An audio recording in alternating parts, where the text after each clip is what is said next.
Monsieur le Président, quelques éclairages rapides. Un, sur le principe même du RAD, on a eu ce débat-là en commission des finances, on est d'accord, c'est un exercice légal, néanmoins le document dont nous disposons est d'une grande richesse. C'est un travail mené par les services. Certes, il est précis, certes, il faut aller programme par programme, mais il a l'avantage d'être récurrent, de revenir tous les ans, et donc de nous donner une dimension, entre guillemets, thermomètre, dans des séries, dans la continuité. Donc oui, nous allons avoir de toute façon l'évolution de la nomenclature comptable.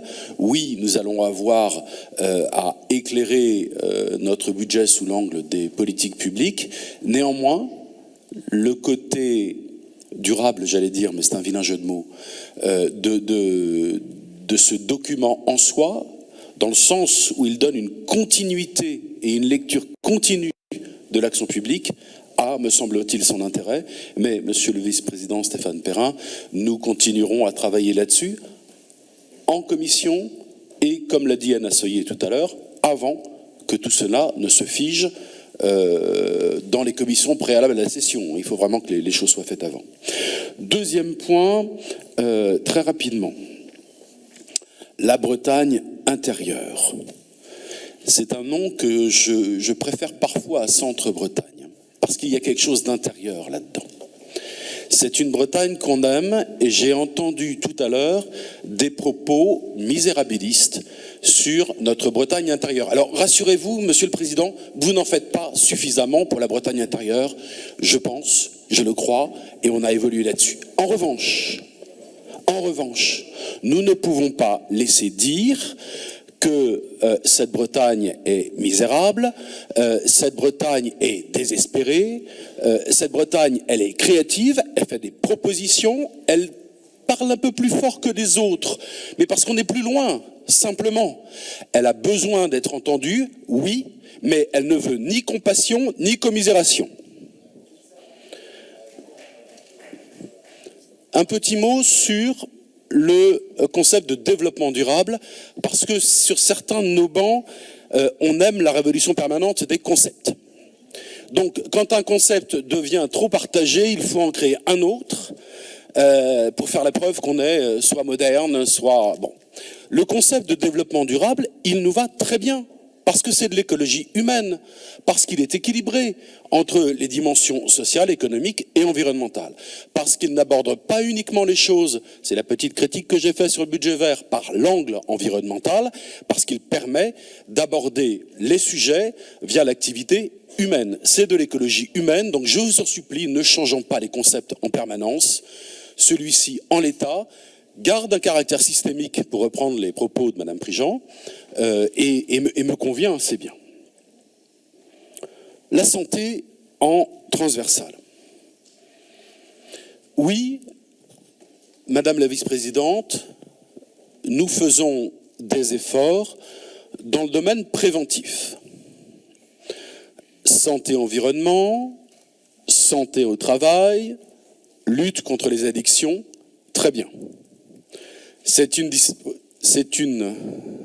Pardonnez-moi, c'est un élément important, cette prévention, et ça l'est d'autant plus que dans la période Covid, confinement que nous avons vécu, la partie préventive de la médecine a été complètement, enfin, on l'a laissé tomber, hein, et on va sans doute le payer ensuite.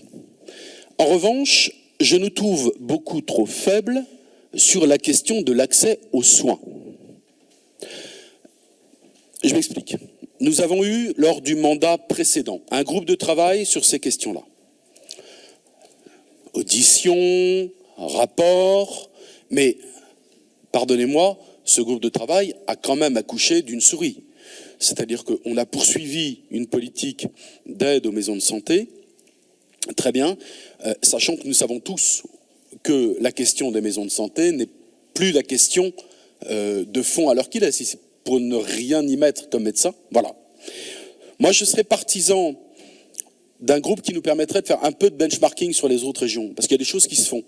Alors, par respect pour les uns et les autres, je ne prendrai pas d'exemple ici ou là, d'accord ? De toute façon, on ne va pas donner une teinte politique aux choses. Mais je crois qu'un petit travail de benchmarking en bon breton sur ce qui se fait ailleurs dans les autres régions, me semble, dans le domaine de l'accès aux soins précisément, me semble un travail intéressant à mener.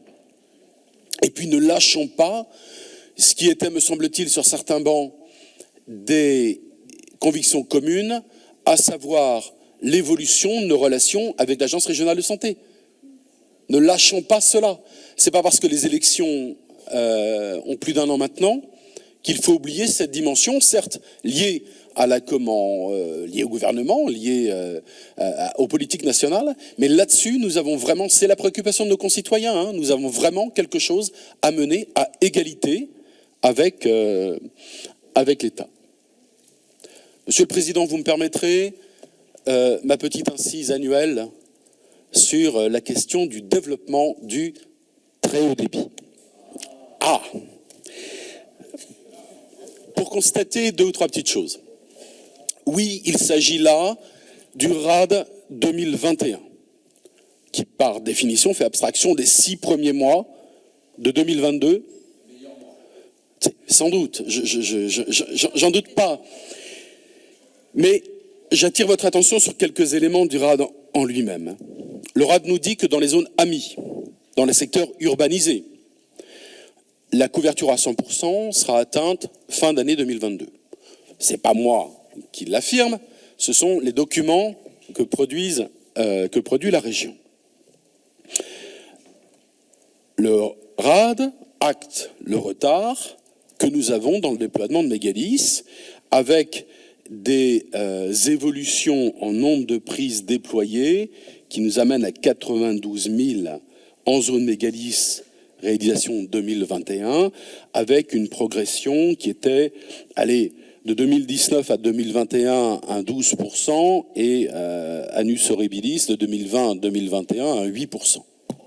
Vous nous annoncez, et je veux y croire, en 2023, une progression de 628%. 628%. Donc le juge de paix sera le RAD de l'année prochaine.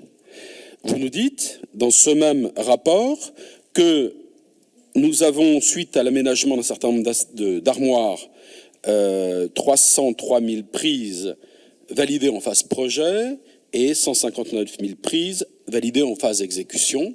Idem, je ne demande qu'à y croire. Néanmoins, vous comprenez que le gap entre le 12% d'évolution de 2019 à 2020 et le 8% d'évolution de 2020 à 2021, au rapport des 628% que vous évoquez pour 2023, est une marche, ma foi, tout à fait importante. Je me réjouirai avec vous si nous l'atteignions, donc n'y voyez pas de mauvais esprit. 2 questions. Où est-ce qu'on en est du traitement de la fameuse boîte noire que nous évoquions ici en session, je crois, au mois de décembre, c'est-à-dire ces prises qui sont dans un espace, temps, théoriquement, de 3 mois, qui sont 3 mois qui sont destinés à essayer d'en tester la qualité finalement, et qui normalement doivent sortir de cette boîte noire suffisamment tôt pour être mis sur le marché. Première question.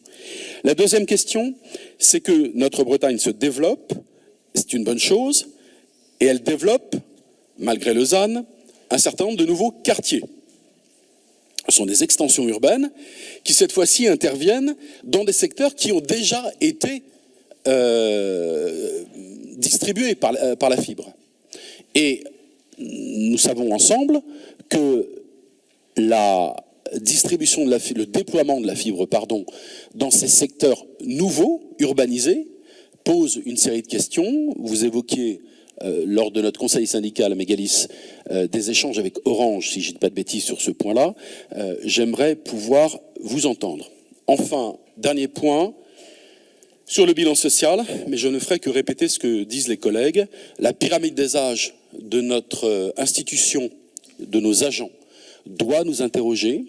La stratégie de recrutement qui est la nôtre doit être explicitée au regard des difficultés qui sont les nôtres, et même s'il faut le faire, j'ai entendu Yves Blenven hier, en rapport avec les autres collectivités bretonnes, nous avons des singularités à faire valoir et nous avons l'impérieuse nécessité de réasseoir cette pyramide des âges sur l'arrivée de jeunes parmi les agents, parce que d'abord c'est le caractère durable de notre institution, et deuxièmement je pense qu'ils sont de nature à nous permettre d'évoluer hors concept sur nos méthodes de travail, nos façons de manager, sur la façon dont le numérique percute nos façons de travailler.